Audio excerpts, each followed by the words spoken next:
Hey, welcome back to another edition of Everything Football 62. I'm your host, Jonathan Big Tex Johnson, a.k.a. Uncle Tex, a.k.a. Professor Tex.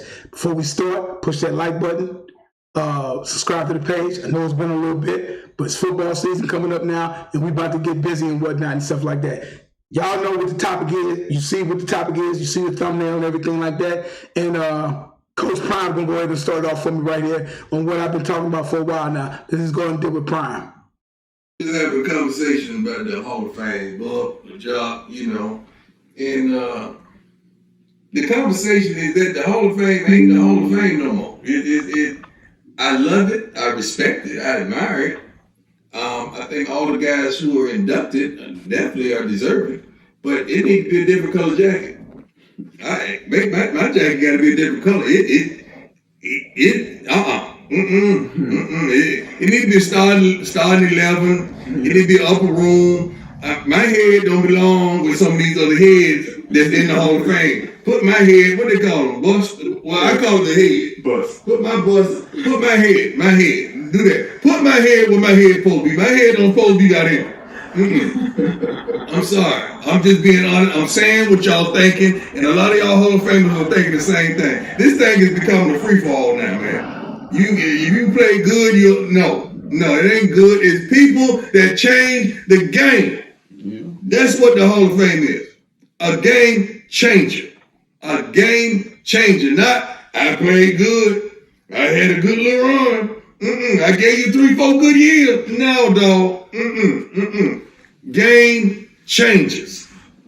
Put my head where my head is supposed to. I'm tired of my head. I'm sitting up here looking at night like, what are you doing here? No, I'm just saying what some of y'all are thinking. Am I right? Yeah, that's what I'm talking about. He has said this countless times, said this a couple of years ago.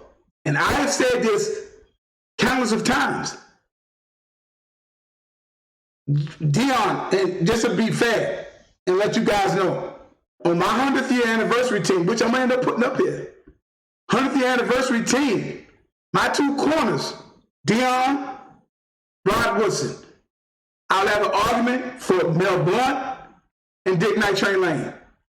Because that's the type of corners that I want to play on my team. Okay? And he has every right to say exactly what he said. And this is what we're talking about. You're letting any and everybody to come up in there. Let's go to Rod Woodson.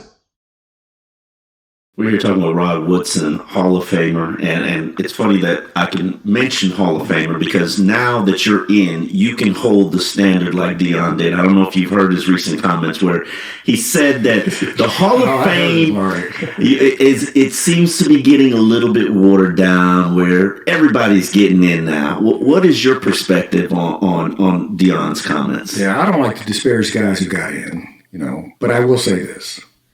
When I came in, and football's been played for over 100 years now. So when I came in 2009, I was the 253rd individual who was inducted into the Hall of Fame. Mind you, he's a 253rd individual that was brought in, that came in. Now he's going, mind you, listen to this closely. Mind you, he's talking about when the game started, 1920. Okay? Now, the Hall of Fame did not come about until 1963 in Canton, Ohio. That was the inaugural class. Go look it up. Okay? Keep that in mind.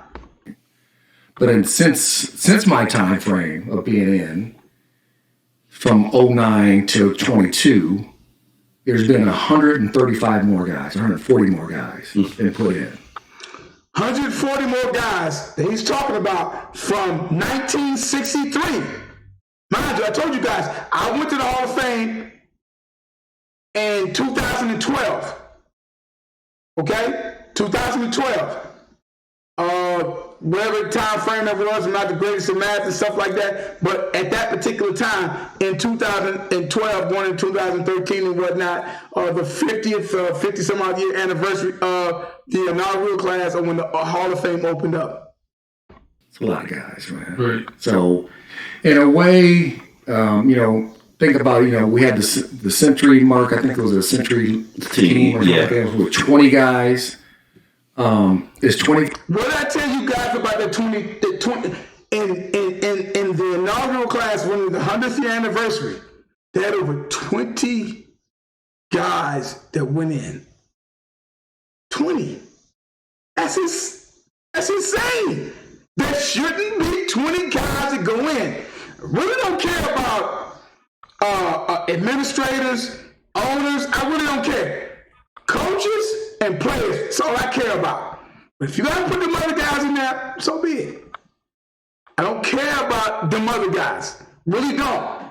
And then you throw 20 on top of that. You guys really, because you're really supposed to be the best of the best of the best of the best who ever played. And when they mention when they talk about generations, they have to say your name inside of that sentence. That's a Hall of Famer. There's been a lot of great players who played a long time that, I mean, I think of some of the guys who are in now, I think a lot of guys can now be in the Hall of Fame. So I understand what Deion's saying. I'm just not a person to disparage.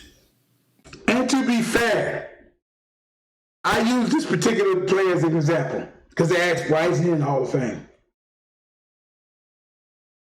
He talking about Jim Marshall of the Minnesota Vikings. Jim Marshall played 20 years.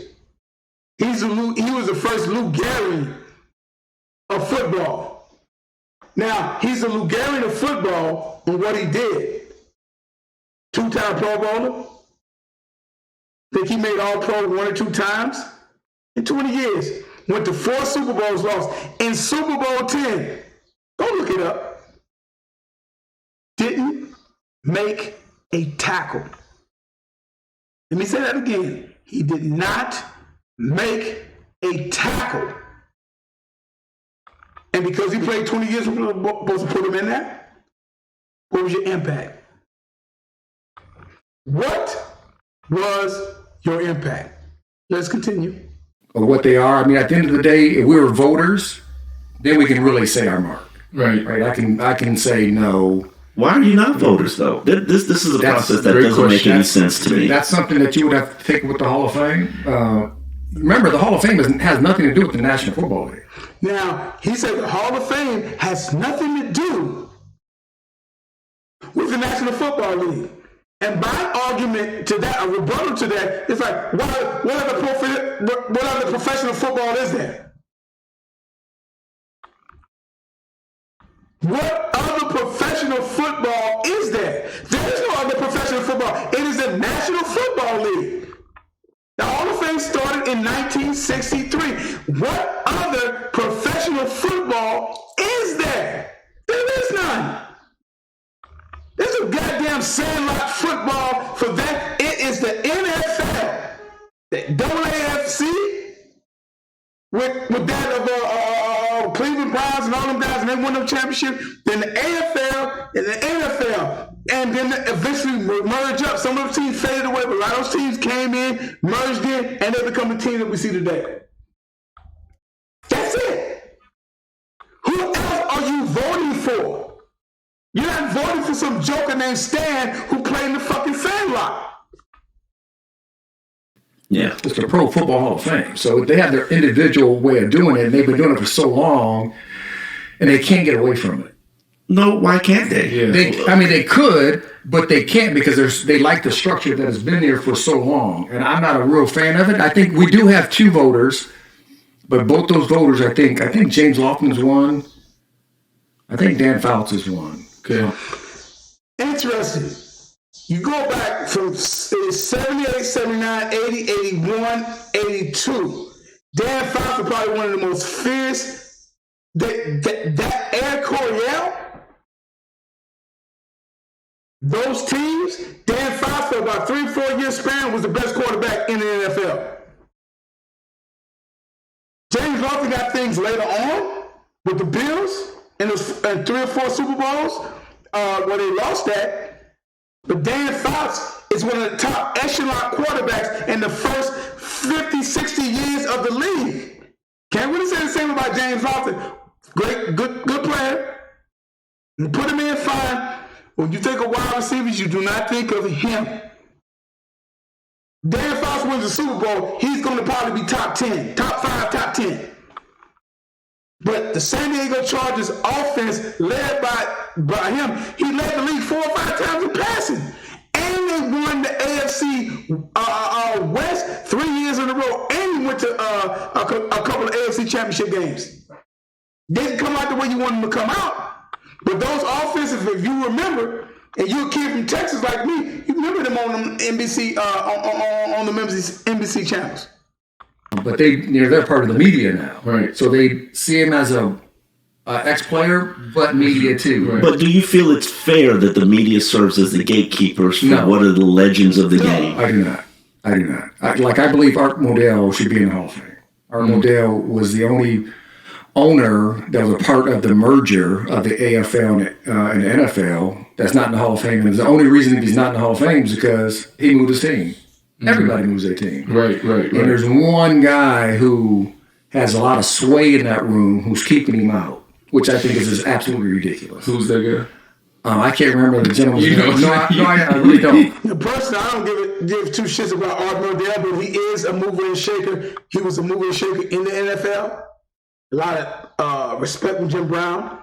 He clashed with Paul Brown, got rid of him. They won a championship without Paul Brown, brought somebody else in there.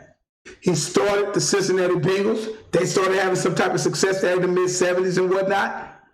He is, that's, of course, Paul Brown. Art Modell, yes, he should be in there. And he won 1 or 2, I think one, I believe, definitely with the Baltimore Ravens after moving to Cleveland Browns and turning to the Baltimore Ravens and whatnot. I don't remember. I do have it written down on my phone. Get Rod Woodson to be messy. I have it in my phone, but I don't have it. When I see him, can we get Rod Woodson's phone, please? when I see him in person, right? Oh, I'm gonna call him out. Really, I'm gonna call him out. But I said it in my speech that Art Modell belongs there. Right. People booed me, and I'm like, hey, you know what? The truth don't always feel good. I love that, man. We gotta, I think it's on us as players, active players, to push the game forward, to get things changed, whether it's the Rooney Rule, so getting more support for our minority coaches, or our, retired, Hall of Famers, to change things when it comes to how we take care of our retired guys or the Hall of Fame. Right. So let me ask you this. You got all the power, okay? Let's play along with me. Okay, I got you. You got all the power. Give me 3 things you'll change about the Hall of Fame. About the Hall of Fame? Yeah, as far as like how we do things, how we induct guys. Like, the first thing I would do, I would make it more like baseball. So you would have to have a certain percentage. Sometimes in baseball, you might have one joker go in. Because it's about numbers, what that person did. Okay? So when we start talking about that, man, look here, man, like I say, when we start really getting down to it and whatnot and everything, like I said, you got eras. The era is, at the time, the era, when we talking about the different eras, and I talk about Chuck Howley and all those other different guys and whatnot and stuff like that, one of the most dominant outside linebackers in the 4-3 defense that is started by Tom Landry, who coached the Dallas Cowboys. He's one of the most dominant outside linebackers that will give birth to guys like that was playing around the same time. But you got Bobby Bell, you have Dave Robinson. Later on, you would have all those guys like that. Chris Hamburger. I can never remember, for whatever reason, I can never remember my man. Names on the tip of my tongue. Who played for the 49ers. They don't have the hard work Chuck Howley has. I've already talked about this and whatnot. If you did not dominate, Chuck Howley, 6-time Pro Bowler, 5-time first team All-Pro. Super Bowl ring, championship games, big games, over 20 some odd turnovers and whatnot. Over about 6 turnovers that he recovered there in 2 Super Bowls, in 2 games. What else is he supposed to do? This man's almost 90 years old and you talking about putting him in old folks' joint. No. What we need to do is to put them in the hall like they should have been put in the hall. If you dominated in your time, then that's what it's all about. Like I tell you guys all the time, there's no GOAT, there's no greatest of all time. Those times still going on. And like I tell you all the time, numbers don't lie, get emotional, people do.